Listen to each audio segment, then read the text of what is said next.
ABCD বৃত্তস্থ সামান্তরিক হলে কোণ A এর মান কত হবে? শূন্যস্থান পূরণ করতে হবে। প্রথমত বলি ABCD একটি সামান্তরিক এবং সামান্তরিকটি বৃত্তস্থ অর্থাৎ বৃত্তের মধ্যে অবস্থিত। তো একটা বৃত্ত এঁকে নিলাম, বৃত্তের মধ্যে সামান্তরিক হবে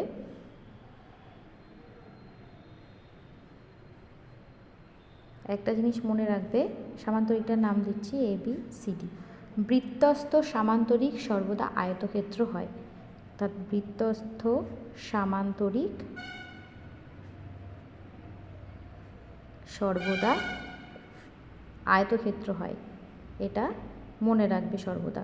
তাহলে ABCD কি হবে? একটি সামান্তরিক, তো আয়তক্ষেত্র, তাহলে ABCD একটি আয়তক্ষেত্র। তাহলে আয়তক্ষেত্র হলে কি হয়? প্রত্যেকটা কোণ 90 ডিগ্রি হয়, অতএব কোণ A সমান হবে 90 ডিগ্রি।